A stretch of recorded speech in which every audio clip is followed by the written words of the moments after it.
So welcome, everyone. This is the first educational event in a 3-year series that we're going to be offering. Sorry, I have my children with us here, so you'll have some background noises here potentially. Looks like about one per month for this year moving forward, and we're starting off with a talk from Martin Townsend at the Rancher Stewardship Alliance. He's joining us from Montana, and Martin works with on common issues between the wildlife conservation and ranching communities, and he works with partnerships like Pheasants Forever, U.S. Fish and Wildlife Service, World Wildlife Fund, and the Natural Resource Conservation Service, good old NRCS. And Rancher Stewardship Alliance works to promote win-win solutions for ranchers. So our idea tonight was that Martin might be able to inspire us a bit on our grazing association here and some of the impacts that we could potentially have. So without a whole lot more, I'm going to let Martin take it away to talk about his organization, and hopefully we can all write down some questions for Martin, and we'll have some back and forth at the end here. Sure. Yeah, I'm going to thrive on questions. So I think kind of overall, I'll go through just a kind of a general PowerPoint on what we do, but the kind of base premises of this Rancher Stewardship Alliance is it's a lot like a grazing association, but really a grazing association built to tackle very prevalent wildlife conservation issues that existed in our area. So I will, my PowerPoint it up now. Mm-hmm. Perfect. So the Ranchers Stewardship Alliance, the mission statement is ranching, conservation, and communities, a winning team. We say the word win probably way too much for people that want to be taken seriously, but really the goal is to find ways to have a win-win-win situation in any action that's happening in this area between ranching, conservation, and communities. Rancher stewardship it's ranchers who wanted to make sure that the ranching way of life continued in this area. There's early 2000s, a lot of pressure put on ranchers in this area through different conservation groups coming in, buying large amounts of land, set up nature preserves, a lot of pressure from like the Fish and Wildlife Service and different groups that were heavily focused on wildlife, looking at ranching as a threat to that wildlife. So these ranchers basically work together to try to build trusting relationships to where they could be seen as a co-conspirator in trying to improve wildlife habitat in this landscape. Really with a focus on making sure that their voice was at the table in those landscape scale decisions. So what RSA does is try to build those partnerships, basically so that relationships can continue on. Agencies turn over employees constantly, policies change administration by administration, but for the most part, ranchers in our area are extremely stable and long-standing. So by creating a framework where those rotating partnerships can be kind of absorbed and turned back into a positive, no matter the shift they're in, that's a high priority of RSA. We also take a very, very large investment into sponsoring education and bringing people together.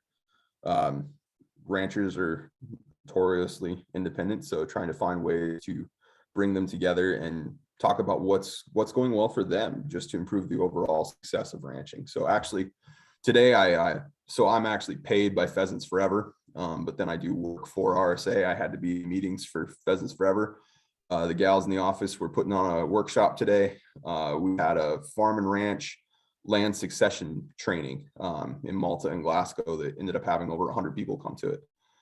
So we're constantly doing things that relate to conservation and habitat and wildlife and grass and ranching, but also the educational side of business and family relationships and different soil health principles, or all kinds of different educational things we think kind of create a whole package in ranch education.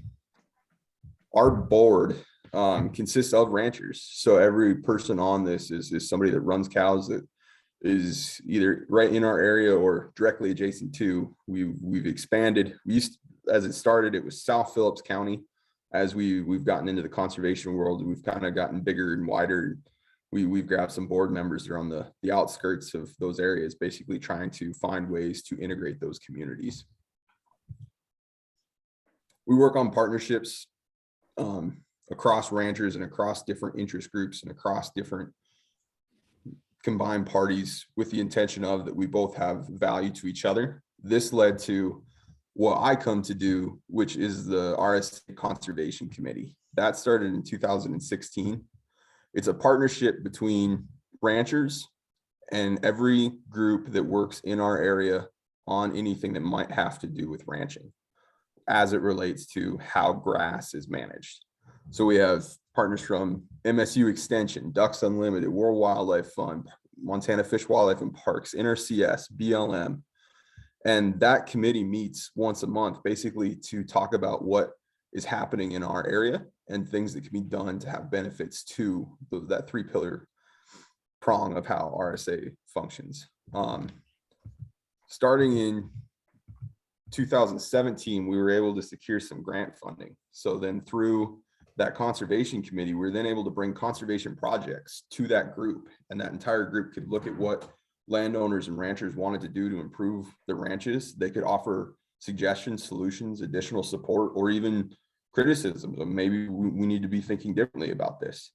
In 2017, we started with a nearly $200,000 grant. It's grown since then to where just last year, we had more than $377,000 that hit the ground across 3 counties in north central Montana for conservation that benefits wildlife and ranching. We'd like to talk about the partnership and the power of that partnership. That $377,000 was matched with another $1.8 million of either landowner contribution or partner contribution towards those projects. We try to go out of our way to as highly value the labor and in-kind support that ranchers are putting into these projects, just as a constant reminder to the groups that we work with that ranchers do have a significant time investment into any conservation that happens. Together through the last few years, we figure that impact is at more than 2.1 million across our local economy. Just last year, we were part of putting in 60 miles of wildlife-friendly fence, almost 5,000 acres of what the wildlife community calls habitat restoration and what ranchers call grass seeding. Almost 200,000 feet of water pipeline. Like some of you found out on the call as we started it, we're in record drought. For a while we're doing okay on grass, but we were absolutely out of water. So all I did all of last year was talk to people about stock water. We installed 60 livestock tanks. We work hand in hand with the Fish and Wildlife Service, who very much cares about having bird escape ramps put into livestock tanks. So every tank we do comes with one. And then in addition, we added 25 more ramps that basically set up any existing tanks that the ranches we worked with had. And then to actually set up new grazing systems, we were part of drilling 5 new wells for different ranches.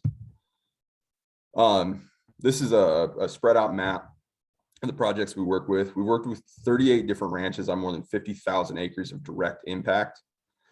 This is our nonprofit leverage statement of where we're leveraging funds at 5 to 1 with total economic impact over those almost 5 years now at $3.3 million in this economy. We had our Montana State Range Tour this fall in Phillips County. For some context on Phillips County, anything that you see there that is not the color white is where people don't live. So over half of this landscape is absolutely wide open land. Of the white, it's not like there's people there. This is nearly 9 million acres of land with a population of around 9,000 people across this entire area. So we had a presentation from a social scientist that worked with Montana State Extension that had figures that assumed for everything, the south border of this is Fort Peck Lake, for any of you that are familiar with Montana, and she had studied the counties that touch Fort Peck Lake. It's often referred to as kind of an area of Montana. Her findings were that 3/4 of jobs within this landscape were public funded jobs, either schools or hospitals or government agencies or things like that. And nearly half of all dollars that make it to this economy started as public funds through either like USDA crop programs, hospital funding, wages, and that kind of thing. So by being able to come in as a rancher group and add another 3.3 million to this economy is something that we're beyond the most proud about. That kind of covers what we do as a conservation committee. I can either leave it for questions or come back and dive a little more into why we work in conservation, but I'll go through first kind of the other things we do. Everything we do is a committee. Basically, we try to get our board members to each take on a committee and run that. So we have an education and workshop committee that works to put on those educational events. You know, the last few years, we haven't done anything that wasn't virtual, and we decided that we needed to figure out how to get virtual. So as a rancher group in their late 60s, we decided that we were going to figure out how to Zoom. And the first one was a little rough, but since then they've come together marvelously. Before we would get 20, 30 people at an in-person event. Across our webinar series the last year and a half, we've ended up with almost 950 people that have registered for it across 26 different states and a few countries. We've had a Mexico, we've had a Canada, and we had a Finland. And I don't remember how we got to Finland. We had a soil health tour this year. This was the biggest in-person event that we've ever been a part of. We worked with conservation districts basically across that whole Fort Peck area and brought in Nicole Masters, a soil health expert that presented at 4 different ranches across 4 different counties in that area.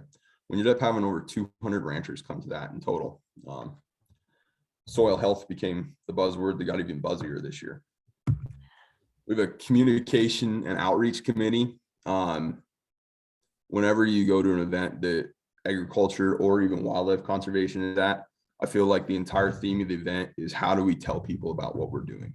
That can be a Farm Bureau event, or that can be the Pheasants Forever meeting I was at earlier today. Trying to find ways to connect to people and show why what these groups are doing is valuable is a huge task that we all have issues with doing, and it's something that we're trying to do ourselves. And then the event they're having today was succession planning. There's statistics out there that 70% of agricultural land is going to change hands in the next 20 years. So in an area where farm and ranching economy is completely dependent on having new farms and ranches, a beginning rancher committee was something that our board felt very strongly about. And that committee themselves works with education and communications to put on their own events and own programs that are geared specifically at beginning ranchers. We're nonprofits. We have a fundraising committee. We do all the normal nonprofit stuff. We have raffle tickets. But the big source of our income is these conservation grants.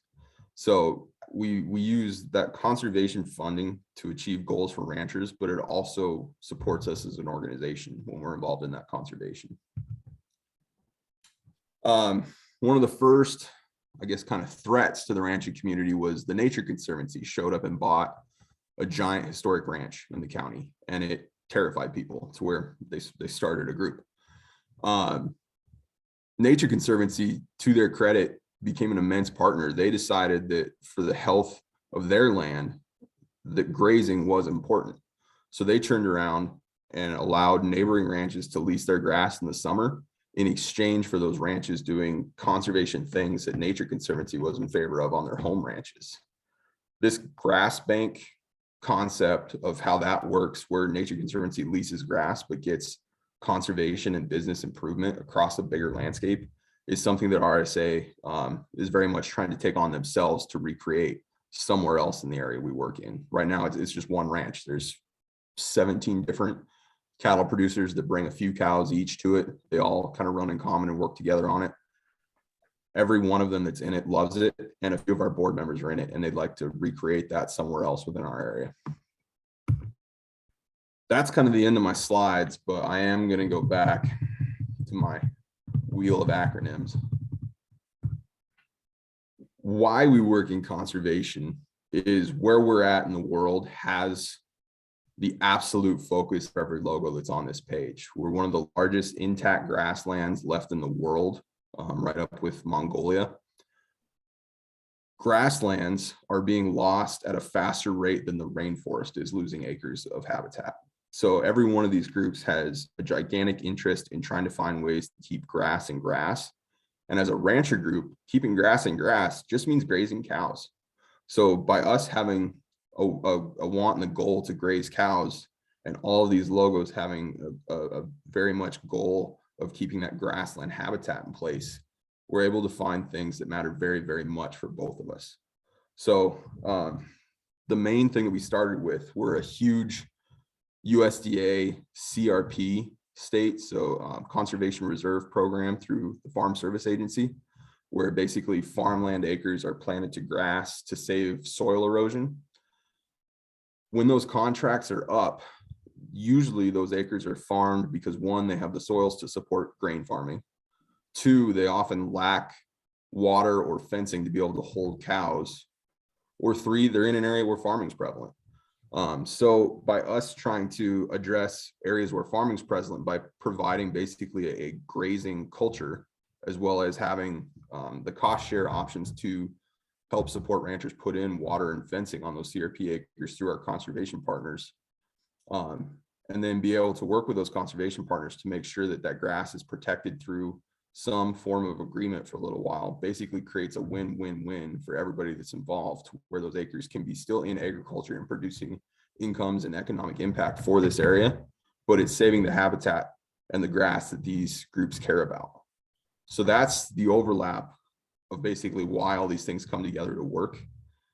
And so I guess with that, I know you guys are up against a little bit of an issue with some species out there. I guess I'd open it up for some questions on how we work with wildlife groups, if that would be where we want to go next.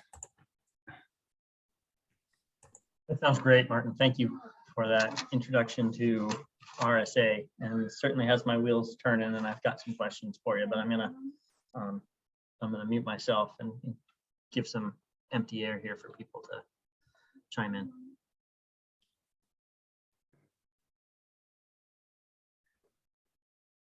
So let me give a shot at it, okay?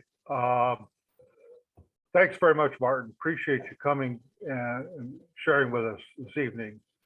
One of the issues that I've kind of observed over the last number of years when we're talking about a working farm situation, a working ranch, and then we talk about conservation, is that my gut feeling is that the ranchers' priorities kind of get shoved to the side. So, you know, from a lot of agency standpoints or you know, groups, wildlife groups, conservation groups, that, you know, their priorities, which I mean they legitimately have, and they gotta work on those, kind of takes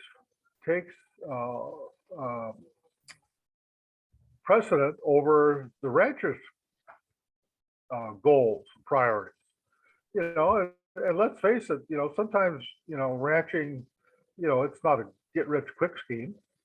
You know, and you gotta pay the mortgage, and you gotta send your kids to school, and you got a doctor bill or insurance payment to make, and you know, some of those basic things of day-to-day living and running a business, you know, are pretty important. So how does your organization kind of deal with the priorities of the rancher of saying, you know, I gotta pay my bill tomorrow, versus a conservation group or an agency, you know, worrying about you know, some species, endangered species, legitimately so, that's their business. How do you balance that? Sure. So that feeling and that frustration is exactly why we exist. It came down to basically a conversation of when groups were coming in to protect and save the species that were here. As a collective group, these ranchers basically had to look at those organizations and go, hey, they wouldn't be here if we weren't kind of on top of what we're doing. And that was the conversation that started of like, okay, maybe things that ranchers are doing are a benefit to these species. So through our projects, we have a monitoring component that the Fish and Wildlife Service handles for us. Most of our funding cares about birds that migrate across the country that nest in that grass. So they do abundance counts on the projects that we do. We have 5 species that the Fish and Wildlife Service has prioritized that they care about as far as monitoring their populations that are in decline. On our projects, they monitor for 4 of those. 3 of them heavily prioritize grassland habitats. On our projects where we've enhanced the ability for people to graze and have an agricultural lifestyle on those acres, we're showing increases in abundance of 3 out of 4 of those species on every single project we've done so far. So that's a report that our Fish and Wildlife Service people put together, and they can't wait to send it out to us, because that's the chip that we get to go to with ranchers and be like, no, you guys are doing a great thing. Can we help you do more of it? And then that's what drives the conservation interest is they see a very much wildlife biology impact that's in a positive direction. And it comes from just grazing more cows. So it comes down to finding where the overlaps are immensely positive and then just jumping on them. Okay, thank you. Martin, do you strictly work with cow people, or do you have any sheep ranches So in your realm? yes, so we were mostly cow, but we have some interesting interactions with sheep. Our other main priority is pronghorn antelope and other big game migration corridors. Our area has the longest recorded migrations in the continental United States. Sage grouse and pronghorn antelope have migrated over 600 miles right through the counties we work in. That relies on basically continuous habitat for the birds, as well as feed value for pronghorn. But pronghorn, 99.9995% of the time prefer to go under a fence than have to jump over it. So on ranches that produce sheep, they are almost always a potential habitat threat to migrating pronghorn. We also have a fun industry where, like, my uncle ranches in South Phillips has come to find that sheep are immensely more profitable. So we have ranches that are switching to sheep in this area. So what we try to do there is work with people on things like temporary fence. Maybe we just put up fence where we need it and then we take it down as things move around. That also, I think people that are looking into profitability where they'll switch species entirely on their ranch when they're set up for one to switch to the other, maybe they're looking at a higher level of intensity in their grazing, and they're okay with doing that. We also look at things, we actually have a Montana Fish, Wildlife and Parks study that's collared a bunch of pronghorn antelope, seeing where they go and where they don't go. And then they're working with us at Rancher Stewardship to try to find ways to fix those fences where they don't go. Some of it's borders. Yep.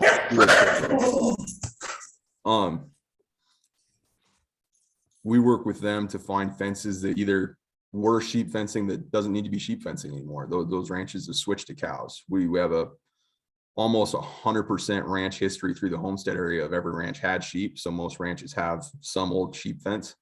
So finding those opportunities to switch that out to wildlife friendly barb that antelope can get under, that's actually a third of what we do. The other thing is finding fences that don't need to be there anymore. Like I said, we were a huge CRP county. CRP per program rules needed to be fenced separately. So there's a lot of fields that were fenced separately that aren't managed separately. It's just a fence around it that doesn't even have a gate. So if we can take some of those fences out, that's an improvement. And then honestly, like, just being aware of it's not in everyone's interest. Like, if it's more important for that rancher to have sheep fence to control their grazing, that's more important for us to prioritize, because uncontrolled grazing in itself is a habitat issue.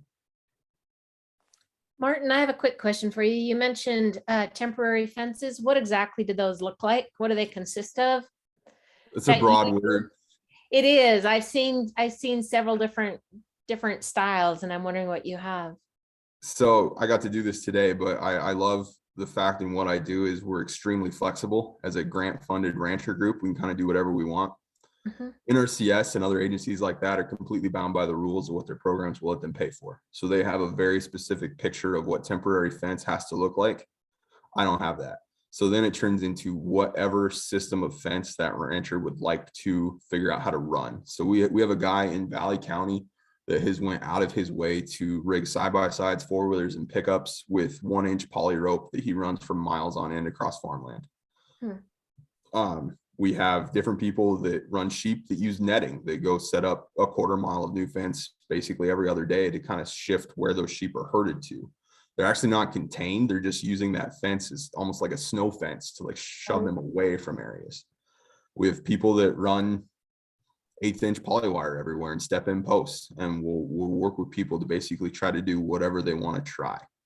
And then with that, we have to provide that information on what might work if it's something people are new to. So we send people to, I mean, Gabe Brown has 1 million videos on YouTube. We work with NRCS that does have some quality designs on how things can work in a little more of a permanent setting. So we've had places that have added an electric wire to their existing barbed wire fence, basically as a starting place. And they can hook onto that fence and run with temporary to create different rotations. Okay, thank you. Yeah. You made a comment, Martin, when you were talking about the bird species, that on every property that you enhance the ability to graze, you saw that balance. What does that mean, that you enhance the ability to graze? So 9 times out of 10 on one of our projects, it's CRP that's coming out of a contract that forbid them to graze it, that we're then, as it's coming out of that contract, setting it up to be grazed. Our main Fish and Wildlife Service employee spent her college career researching CRP fields and birds, and I think she jumps up and down with joy every time an acre comes out, because the minute rested old grass is grazed to the ground and started over with, the birds show right back up. To the point where her and some others that we work with have lobbied FSA heavily to create wildlife CRP programs that actually encourage more grazing than CRP normally would. So that actually was new last year. Usually CRP is a maintenance of, you can graze your hay once every 5 years in a 10-year contract. They've got it to where CRP the program will let producers graze every other year with no penalty as part of wildlife CRP program, which really hasn't gone anywhere, because for the most part, when people hear wildlife CRP programs, usually it's mildly ridiculous.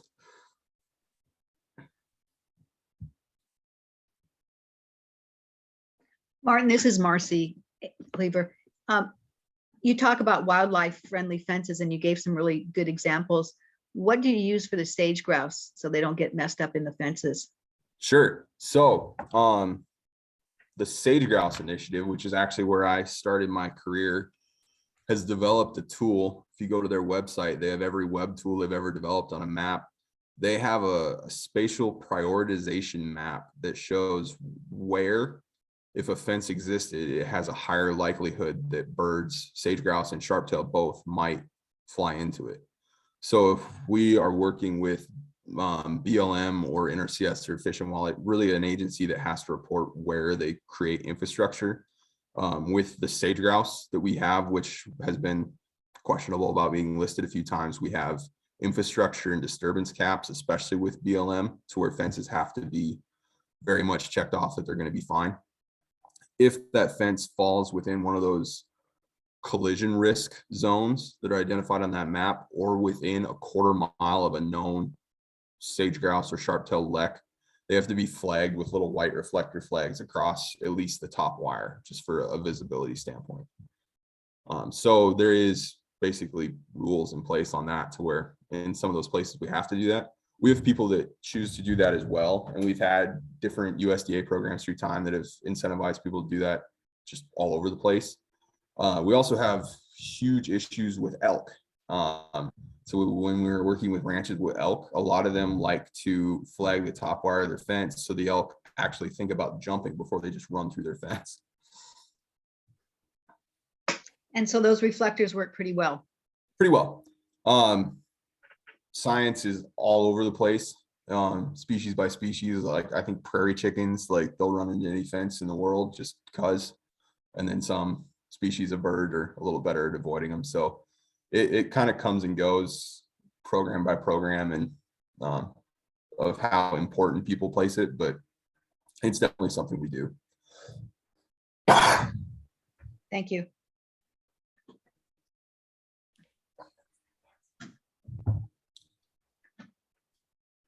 Hey, Martin, this is Stephen Bramwell. You mentioned earlier in your kind of the value of identifying kind of the in-kind contributions that ranchers give, and you really prioritize that. We've seen some of that out here because we've looked at the cost of a conservation program to protect some prairie species in this area. But we're just I'm kind of wondering, when you value that in-kind contribution, or, people produce studies that show that these populations of rare species do well on ranches, what kind of influence and benefit are there, like, does ranchers get directly out of that? Like, well, how does that leverage into more opportunity or public awareness? There's something that benefits them. Usually if we're doing work on a ranch, whatever that rancher wants to do is something that they feel or have the data and idea to support that it's going to make them more profitable going forward. Through the cost share we put towards that, maybe that's the difference of what makes that profitable. But really why we try to value that landowner in kind is most of our grants require us to have a non-federal match of some sort, and that landowner match counts. The other thing, and this is something kind of back on the first question about relationships between conservationists and ranchers, we sometimes have a huge disconnect from people that work in conservation, that when they're administering a cost share program, they feel it's free money to that rancher. And some of those employees tend to get a little bitter about people not wanting to do more, but they miss the fact that that rancher still has a huge contribution into making that happen. So it's not like that comes from nowhere. So that was actually a whole session of the meetings we had today with new Pheasants Forever biologists of like, hey, for anything to happen, that rancher has to decide to make an investment, and that investment can have a huge economic value. It might not be cash, but it still takes time, and time is valuable. Does that answer your question? Or Yeah, it does. Yeah, I mean, you can leverage it into more grants, which then if a farmer or rancher takes up the opportunity for cost share, they find it worthwhile. That could be, some fencing, or it could be irrigation, or it could be something else. right. And then I could go back to that slide, but the partner and landowner contributions were bigger than the cash we actually had. And that, I think, is something that ranchers like to stand on, of like, no, we might be doing more than you guys. The other reason I asked the question is it's really powerful. Yes. But it becomes then communicating it and turning it into some kind of influence in the public mind or decision makers' mind. And we sort of see that here. We see contributions from the ranching community for conservation. It's like, how do we turn that into something valuable for ranchers to do more with it? Exactly. And that's why we keep track of that. We don't totally know what to do with it to make it that powerful, but we know there's value in knowing what that number is. Yeah, great, thanks. And how do you monetize that? Do you do it by project? So every so many feet of fence is worth X number of dollars, or you just put a man hour figure on it? Or So we have the luxury of RSA was able to hire a woman that used to audit federal grants to be our federal grant manager. And she works with us to create basically budget tables of what, based on either NRCS cost rates or contractor quotes, of what different actions are worth. So we basically, like, if a rancher does the labor of building a fence, we value that at like $1 a foot. And if we track what that value is across how much we do, that's basically how we come up with those numbers. We have numbers for everything we've dreamed up of how to capture the time a landowner has to put into making these projects happen.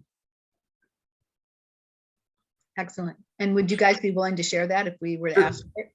Yep. Yeah. Easy. Thank you. With the caveat of we couldn't keep up with it this year, as fencing and everything else changed price so rapidly. That's fair. So Martin, this is Fred Colvin again. it comes to cost share projects. And, I've been fortunate to receive some cost share on projects. Some of those projects are probably 15 years old.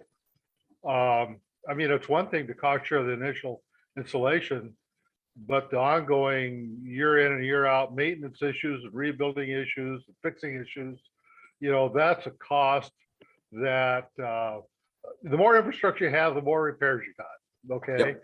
And so that goes on and on, and it always will. So it's not just the initial installation of a fence or a watering system or something like that.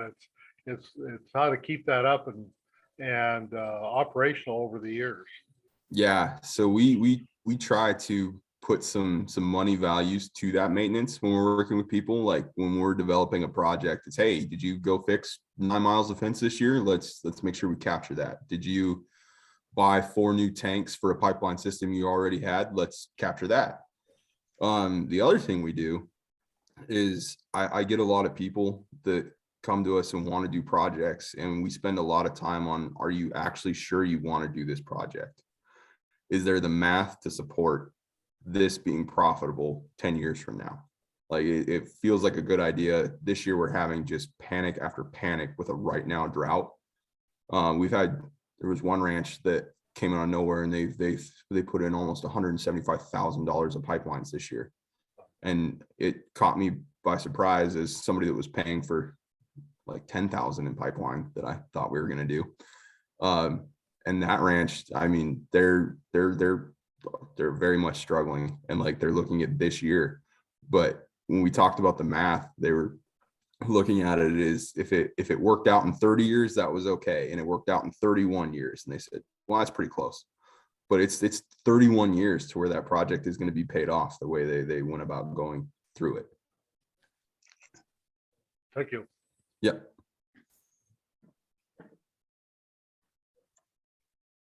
Martin, I've got a question about your personal operation here. Sure. So for your operation as a rancher, what's been the biggest impact of being part of RSA for you? So that's the entire pitch we have on trying to get board members involved. Like Cheryl would know, my Uncle Dusty, he's the rancher that I most use as an example on everything, but he's not on our board because he says, I don't need to go to that many meetings. I think when we have ranchers that can see the value in advocating for other ranchers, that's how we get people to be involved and basically take what we do and run with it. So we've had some board members that were in that slide I showed that they will be in any video. Every time a reporter finds us on the internet and asks about things we're doing with carbon and Jeff Bezos or whatever we have going on that the New York Times hears about, we send them to Tyrell, and Tyrell says, they actually want to hear about that I'm just trying to graze more cows? I was like, yep, that's what they want, because you grazing more cows results in higher turnover rates of soil carbon, which is what people are interested in right now. And he goes, okay, sure, I can talk to him about that. So finding people that are very, very open with what they do, I think is something that it takes for us to find board members that can communicate that well.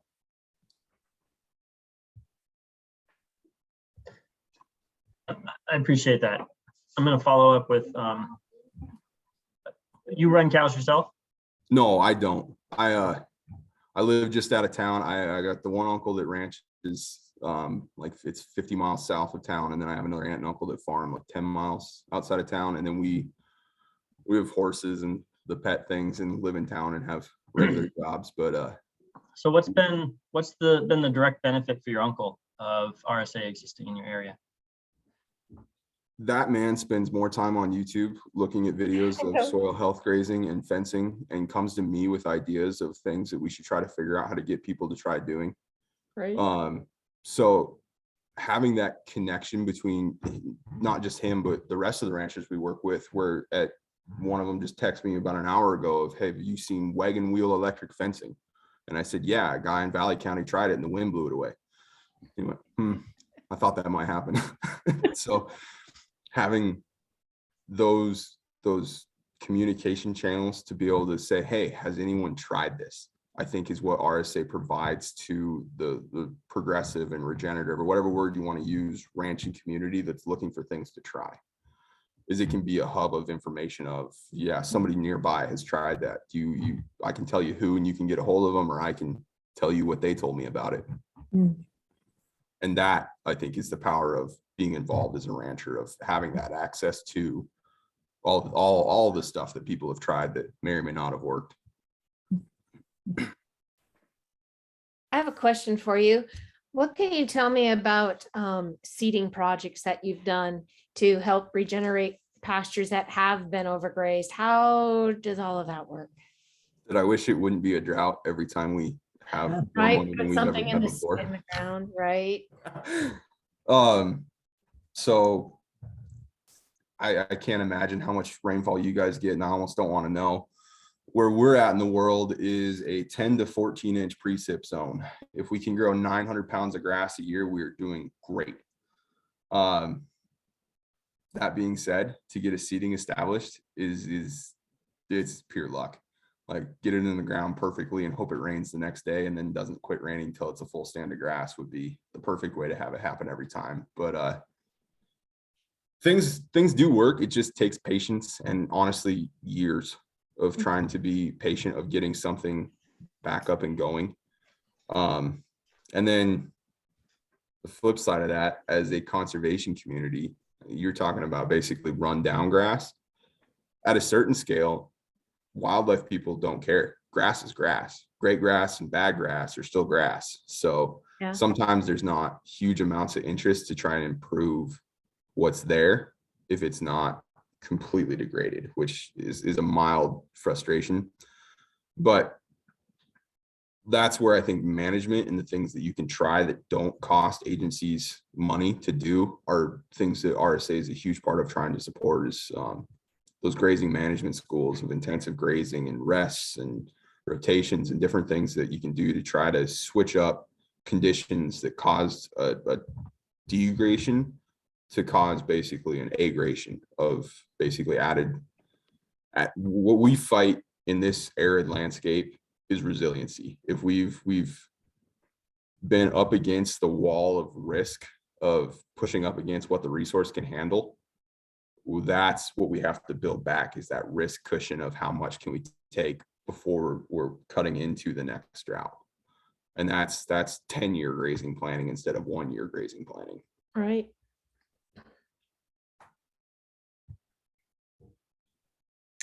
Martin, this is Faith.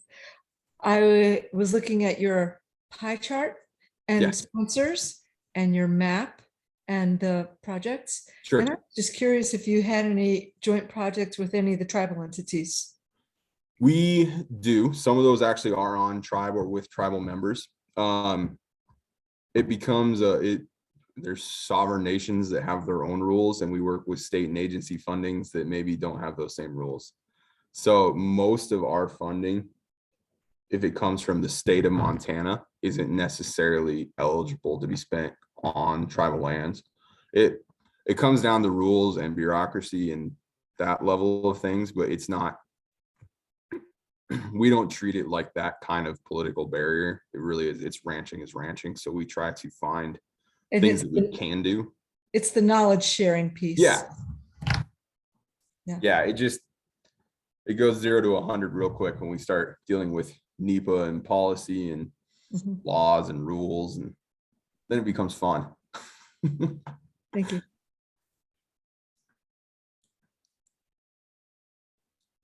Martin, it sounded like you had at least had some work in the RSA on carbon sequestration, and whether it's that or any other ecological service, have you had any success trying to create sort of monetary value with that on a per acre basis for ranchers? Yeah, so one of our board members is enrolled in a carbon market program, and everybody's kind of looking at him being like, all right, Tyrell, how's this going to go? Somebody said it today at the meetings we were at, that it's the Wild West. Nobody knows the rules. Nobody knows what it's worth, but somebody should try it. And then Tyrell's like, all right, I guess I'll try it. The math, the program he's in is flexible. There's different programs and different rules and different terms. And I really didn't think I was going to end up being this close to a lawyer when I got a job in natural resources. So trying to figure out those carbon markets and contracts is just sometimes overwhelming, but we have people that are trying it. We have another group in Montana that works with some of our board members up here that is 100% invested in it. They're trying to basically create it to where, like, at RSA, we run our own conservation program. At the sustainability exchange, they want to run their own carbon program. So basically trying to find a way for that rancher group to kind of have a throttle on what that is in their area is what they're working on. With Tyrell, the company that's sponsoring his contract, they work with him to, like, their math and their premise of paying carbon credits is the more times he rotates cows, the more times he's sequestering carbon. So then they work with him to provide the infrastructure he needs to create those rotations through fencing and water. So they're paying for him to do that and then paying him a carbon credit on top of it. And he said, hey, I needed the water. So, like, it can't be completely wrong. But if when they actually come to quantify the carbon, it doesn't realize like their study says it should, he won't get another contract. So it's a one and done until it's proven that it does work the way they think it will. Huh, interesting. They've got some kind of theory of what's going to get accumulated there in the ground based on some calculations they've Yep. run. Where they know what they're talking about? Sure. Maybe. I had a college soils professor that would jump up and down. It was in Powell, Wyoming, which is even more of a desert than here is.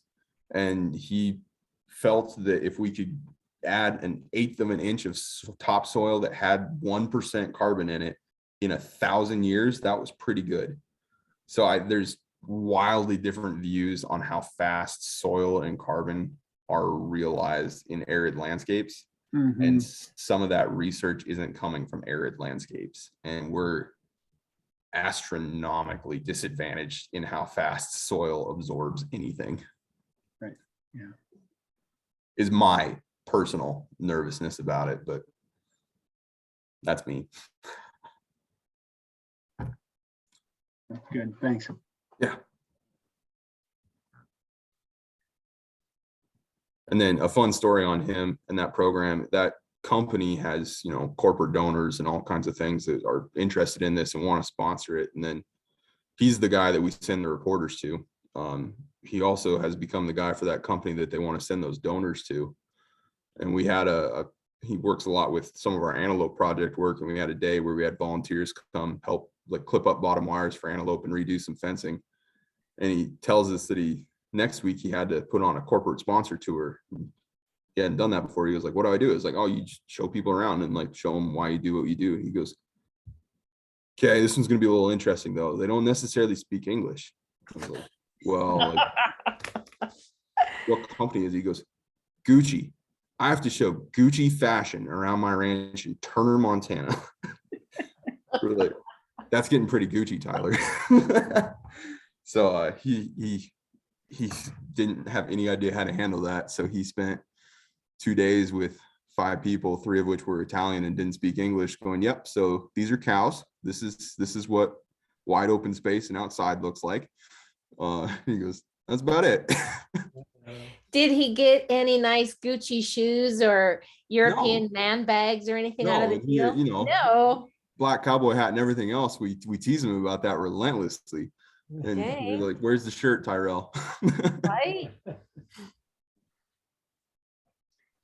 So Martin, I'm part of a farmland trust and we look at succession of farmland as well. And so I listened in and you shared that you were at a succession workshop.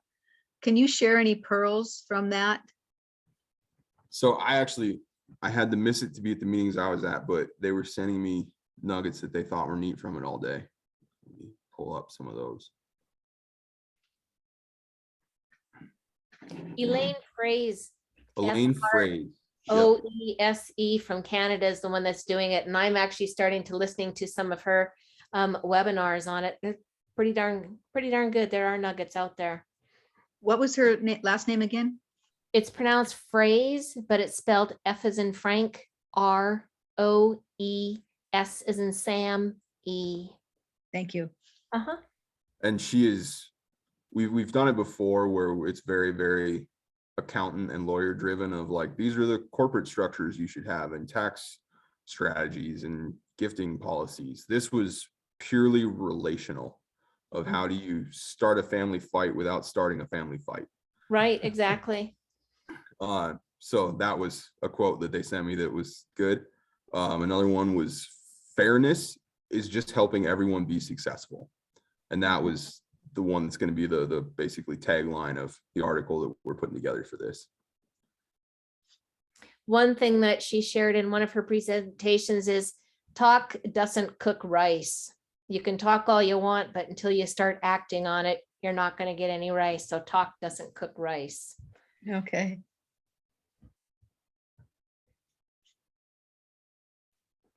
Do you have any gems of wisdom you could share with us about the organizational structure of RSA as we are kind of in the nascent phase of setting up our structure here? Sure. For 17 years, RSA was a volunteer rancher group, and then they hired 2 staff people. And those staff people came from former corporate jobs or different like actual employment experience instead of being ranchers their whole lives. And they said, guys, we shouldn't be having 8-hour board meetings. That's why nobody likes coming here. And that's when the committee model came forward of it's like, all right, we want to talk about educational events. Let's have just one meeting where we just talk about educational events, and we'll call that a committee. If we're going to talk about soil health, let's have a resources committee and talk about soil health for a day. We had a phase where we decided we wanted to do banquets. So we had a banquet committee, and all they did was think about how we would go about putting on banquets. Basically, so those things that are very, very back and forth discussion things get their own time, because otherwise it becomes one agenda item of 14 on a meeting that turns into hours on end of discussing something back and forth that maybe doesn't even have action to it that day. So like our driving everything is meetings that have a clear goal and purpose and time limits. Because otherwise we had huge issues with involvement and burning people out that I think we've actually gotten a lot better with in the last even year.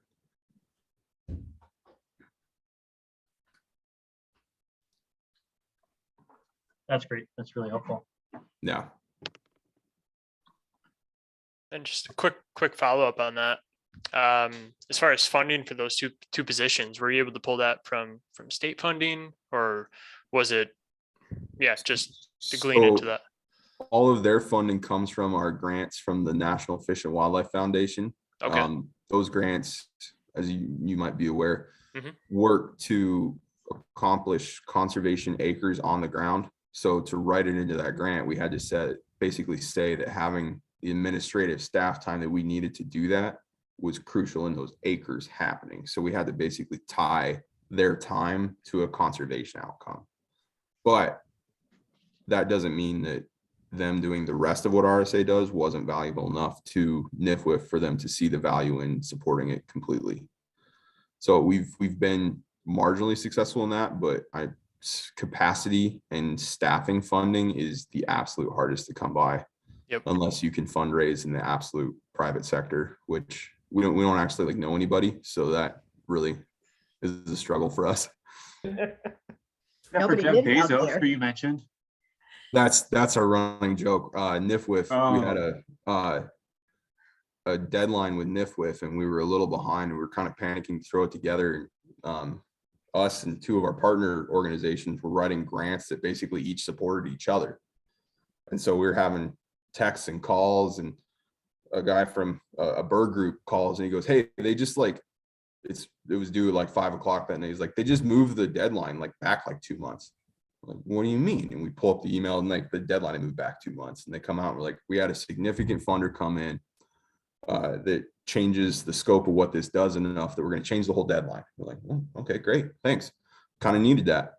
And we started making jokes that it must be Elon, because if it's enough money to double what a multi-million granting agency does, it's got to be somebody like that. And then it turned out it was Bezos. We're like, we were close. We were really close. And it switched from, usually it focuses on like conservation and habitat, to his goals were climate. So then everybody was rewriting proposals to talk more about climate than habitat, and it changed. It changed the funding pool. That's interesting to hear about. And I'm glad you were talking about that carbon sequestration, and I think it'd be beneficial maybe to, keep this line of communication open to potentially learn from you all, because I think this might be a landscape where that benefits us in the future. A lot of the points that you were mentioning, I think, are spot on with this landscape, building the partnerships and having the resources for fellow land managers and ranchers that we could share. Some of the pressures we have, development. I mean, I don't know if you know much about our landscape, but every time I drive down the road, there's another slab of concrete. So we're losing a lot of that land, and we're a little bit, there's a lot of good work that has been done and is still being done, but I agree with Mr. Colvin's points. We're a little bit behind the curve, is identifying those win-win-win scenarios. We need these animals to graze. We need open space. The sensitive critters that we have rely on that open space, either if it's concrete or 4 foot, 12 foot tall Scotch broom, one of the invasives we have here. It's not habitat. Sure. So those are the things we need. And so a question for you, kind of from an agency perspective, right? I'm gonna have that hat on right now. So from kind of my counterparts that you see out there, so out where you are, my counterpart would be Greg Nidecker with the Partners for Fish and Wildlife Program, and then Cassie, who's here, her counterpart would be I think it's Lauren at Bedoin. So can you kind of explain your experience working with those federal agencies, such as the Partners for Fish and Wildlife Program, maybe even NRCS, and kind of the roles that they played, maybe some things that they did well, or not to point out anybody individually, but things that maybe we could think about improving on when we're just starting to build this partnership? Sure. So this is going to feel mean, but it's well intended. A quote that came out a while ago, it's just my absolute favorite, that was directed at an agency that isn't Fish and Wildlife Service, was, well, not everyone is useful, but at least everybody is usable. And so we work hand in hand with the agencies we work with, because they have the funding and the capacity and the expertise in what they do that we don't. So like what my position does is basically I'm an extension of Fish and Wildlife Service. I write contracts, write agreements, write budgets, write plans, write biology, and then I hand that off and work with Lauren and Marissa as the on the ground biologists here to find those. Basically, they cover the compliance and the federal money rules of what we need to spend funds that originated as federal on the ground. So that's the service they provide to us. They are 2 people working in a 10 million acre landscape with gigantic national priorities with hundreds of different landowners. They need help on the implementation side. They need help on the landowner contacts, because we're in beyond rural Montana, and the 2 biologists I'm talking about are a firefighter from California and a research girl from back east. They're at a slight disadvantage talking to people. So finding ways for them to help us is the ability for them to have things that we help them on. So for Fish and Wildlife Service, they get access to our people, our contacts, our relationships, our basically rancher prowess in the community of, like, if a rancher that will stand up out loud and say, I worked with the US Fish and Wildlife Service and it was great. That's the benefit for them, because I'm not sure what it's like there, but when you say I worked with the government here, people kind of step back and ask you if you're all right. And then we've come a long ways in that. We work with NRCS a ton. In our area, our threats to wildlife are land conversion to farming, energy development, and then very mildly development. So almost exact opposites of you guys. We have issues with weeds as well, but not anything like Idaho or Utah. where I grew up outside of Bozeman, Montana, which is the skiing side of Montana, which was just named the most expensive town in the entire United States. What they work on conservation, what I spent time doing in college, is in a completely different thing. Because for them, it's how do they compete conservation dollars against wildly out of whack development dollars.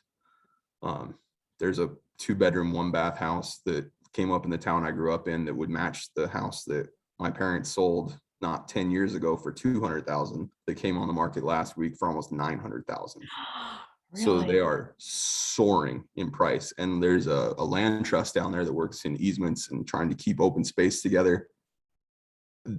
Almost every month they highlight a project that they have come together, and I don't know how they do it, but it's outstanding that they can make that happen. And they work heavily with things like NRCS and their easement program that can work more regionally and more localized than like the Fish and Wildlife Service easements can. Those are calculated at broader areas, whereas like the Gallatin Valley Land Trust can have an appraisal process that's appraising it of nearby properties instead of, well, I think Fish and Wildlife Service is basically the Northwest on an average. So trying to find the partner that is the most applicable is huge. And that takes having knowledge and of what they can do and relationships with those people that basically make them available to you. So my entire job is to recruit those people and make sure they keep coming to our meetings, because new programs come up with say Fish, Wildlife and Parks under a new governor, new administration that we've never heard of before. We're like, well, what do we do with that? And so it's on me to make sure we have somebody from Fish, Wildlife and Parks there that can tell us about that and make sure that we're working with them and using things that are available and make sure that we understand them enough to know when they're the most applicable program. And then the other side of that is making sure the people we work with aren't guarded and individualized enough to where that they don't want their programs basically crossing paths with other programs. There's some history of competitiveness and singularity in programs of like, say, USDA thinks CRP is the only program that matters. That's the only program they care about for a decade. And they've never heard of Fish, Wildlife and Parks and their habitat programs. So making sure that we have that exposure among the professionals that are working with people, as well as when we're talking to ranchers and we have ranchers talking about what they do, that they actually understand the programs they're in. Because we've had issues with people that like are the younger generation that take over a ranch that have no concept of what programs their parents had enrolled the place in that might still be ongoing, that might be tying things up, that might have rules that they're finding out they're in violation of as their first meeting with a conservation professional. So basically it's horrendous amounts of planning, trying to make it so problems don't come up later that slow down progress. Thanks. I appreciate that. Yeah. Yeah, that was a great response. And I think that'll be very helpful for the agency folks on the call. I want to recognize that it's an hour later where you are, and you are after an epic drive across the state. I certainly don't want to cut off conversation, but I do have one quick thing that I'd like to take care of, and then Sure. People are all still on the call. So I just have a very short 2-question poll that I'd like to throw out to people to see how this was valuable to folks or not. So I'm going to launch that now, and then when we're done with that, you're welcome to stay on as long as Martin's willing to keep going, but I want to also allow people to call it a night. So you should see these pop up, and just go ahead and give a little click on the boxes that make sense.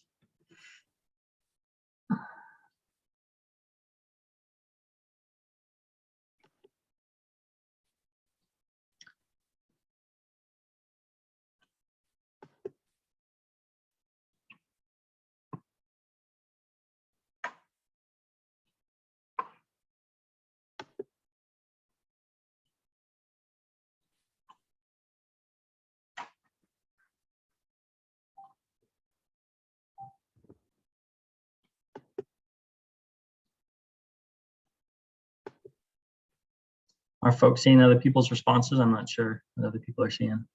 No.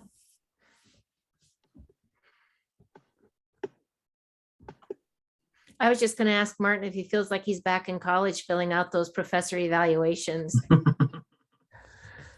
It's been a while, but yeah, you know, you never forget. Right? Now you should be able to see what folks said here. And this is important for us just to make sure that we can keep getting funding and keep putting these on for folks. So I appreciate everyone taking a couple of minutes to do that. I don't think the second question got answered though yet, Sierra. Oh, no, it did. Maybe it did. 15 and 15. Okay. I think we're there. Yeah. All right, guys, thanks for that interruption.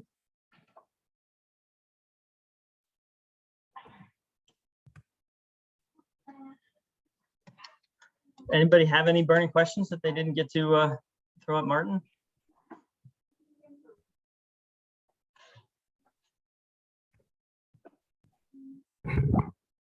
If I may, Martin, how do you,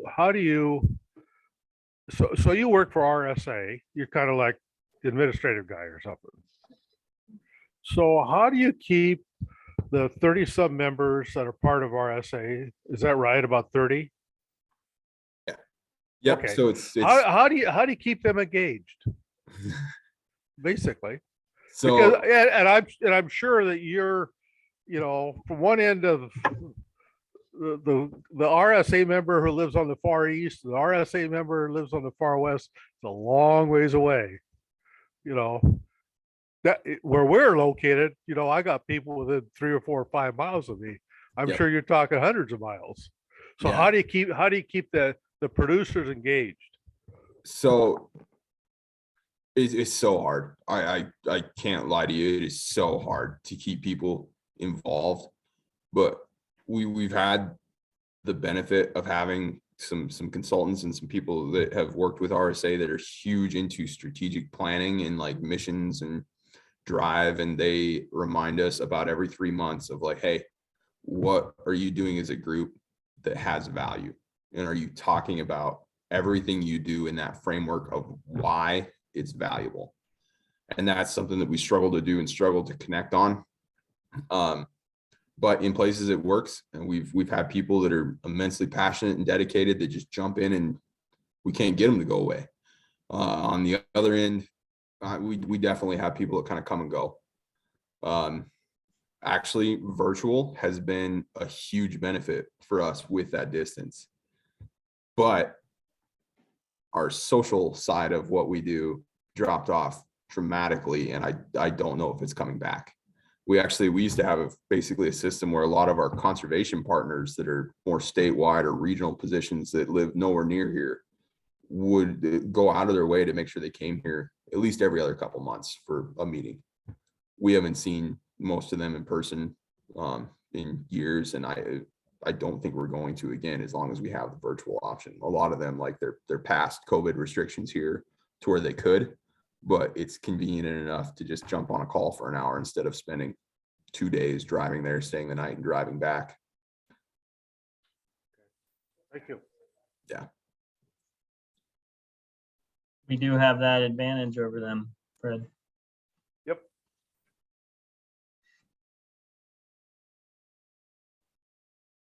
We could all get to tonight in about 10 or 15 minutes.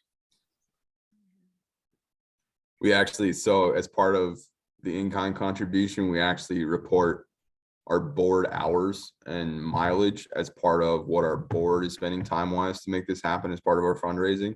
So that's really fun at our meetings where a person has been to one meeting, is like, yeah, I got 9 hours and 117 miles into today. And it was just them driving to town and back for a meeting. So, you know, ranch visits or social gatherings, those aren't really used for, I mean, or maybe they are, but it's been hard lately. Yeah, they were primarily. That was actually, like a couple of the board members says, for 15 years, that's all we did. Yeah. We have a get together at Rancher X's ranch and look at what they do, and then see if we could apply that at our ranch. And that was what the group did.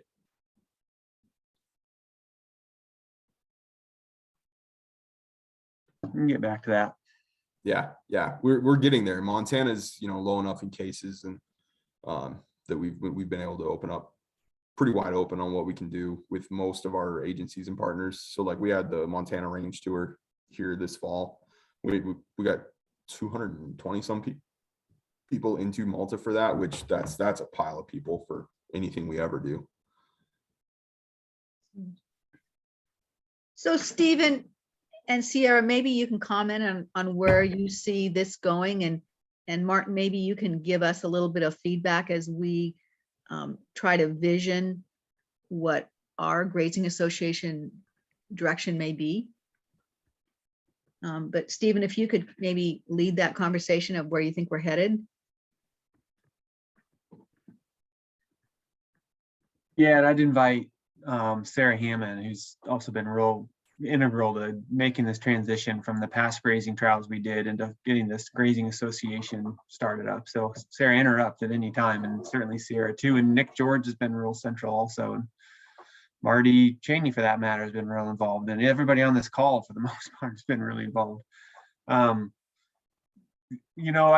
think it's being kind of described here, Marcy, that we are just trying to find a way to create an identity around the community of livestock producers in a way that folks can learn from each other. I think in my mind, one of the big questions I had coming in was how do we turn more decision-making and power over to folks that we're kind of working on behalf of, but have, more bad pun, stake in the game in the matter. So I'm just real driven by the community of it, because I think the community of it's be one of the most influential aspects to people learning from each other, being able to mobilize resources from folks like, the Partners Program, and just try to be resilient that way by having a group.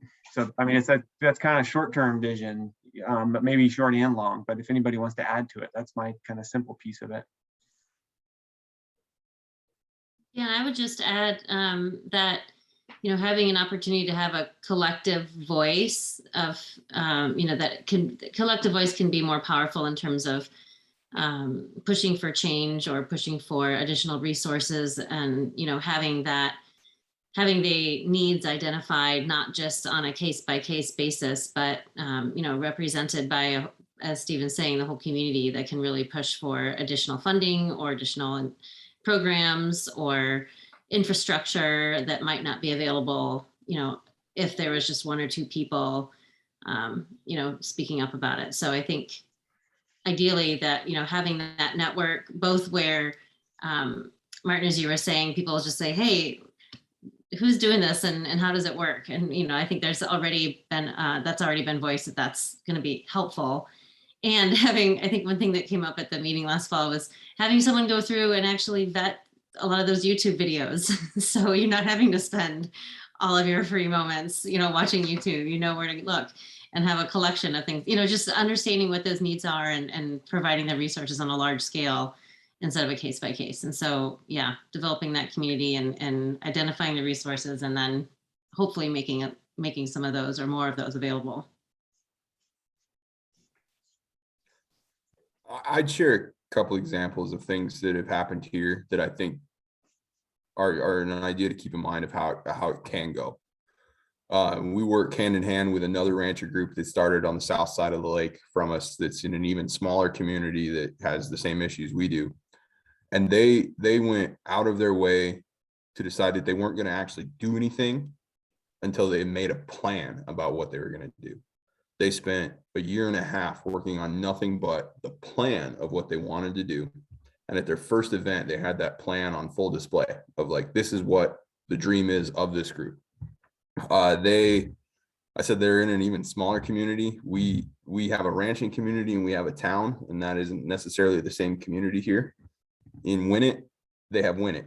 So they had a plan where they were going to try to remodel some old buildings in town to kind of restore those and make them community spaces. They wanted to have a conservation program, kind of the same that we do. And they laid that out. They had a banquet at the high school gym, which has bleachers on one side. There's 6 rows of seats. And my youngest brother-in-law played high school basketball there last year, and they got 700 people into that gym to where the ref had to keep making sure people weren't standing on the sidelines. That is how limited for space this town is. They presented this plan at that gym. They had a guy that had grown up there that happened to be visiting that had done extremely well in HVAC systems. He created like automated heating systems. And he said, how much money does it take to make this happen? And they said, well, in our plan, we decided that the budget for this is probably $926,000. And he said, well, I mean, I put up 500 for it. And with a plan in place, they got half of their goal from one donation from the only person they actually knew in Winnett, Montana that might have the ability to do that.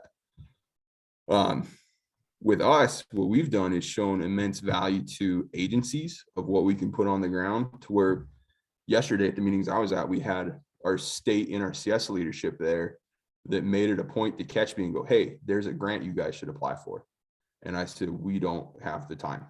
And they made sure to pound it into me that like, it's completely worth your time. It's $500 million and we think you should do it.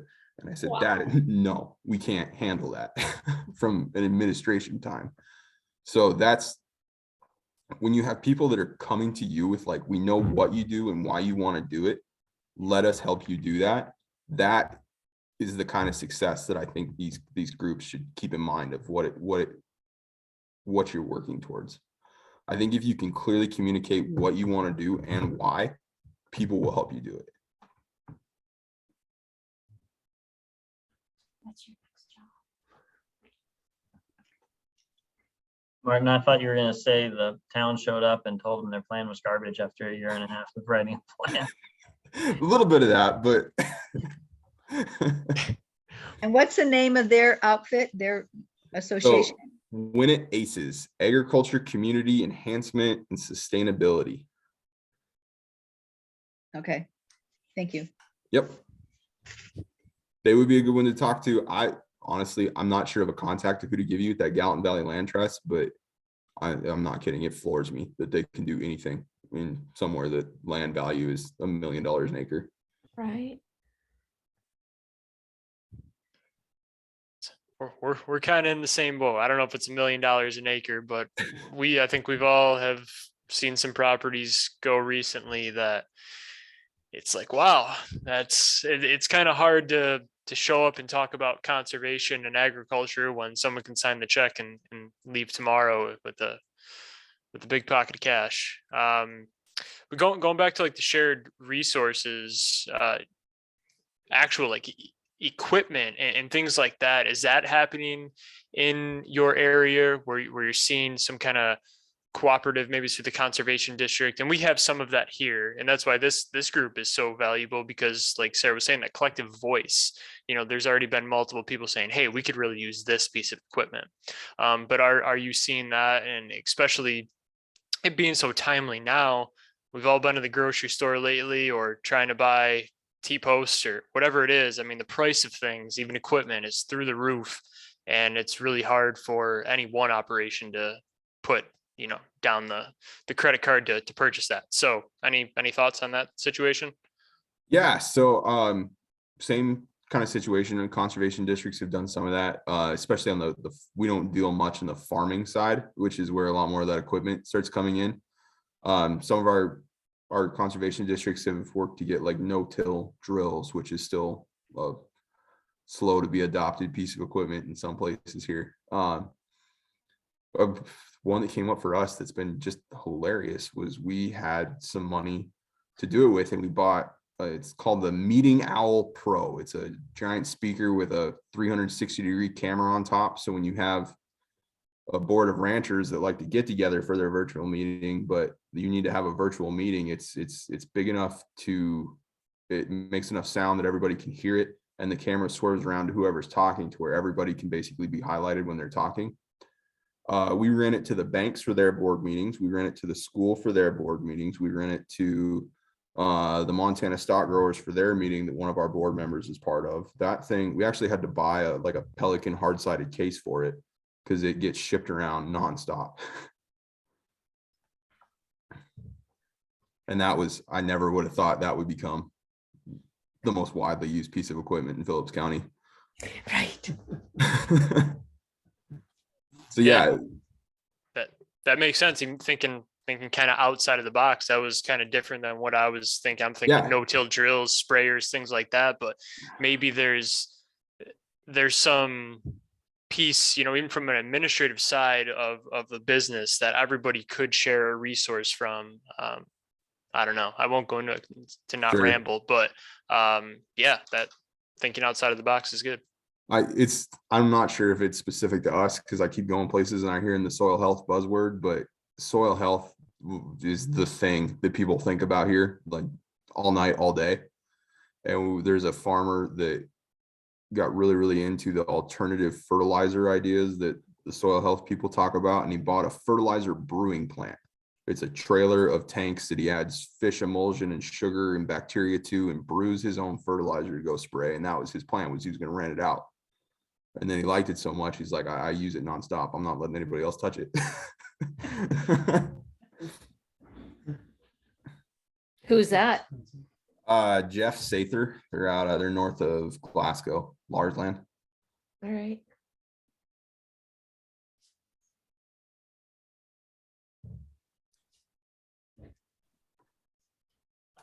Martin, I want to say thank you so much again for coming out. I am in Yeah, no a problem. lot here at 8 o'clock. Yeah, it's been a great night. I've gotten a lot out of it. I think everyone on the call has gotten a lot out of it. So Right. much appreciated. Sure. Let me throw an email.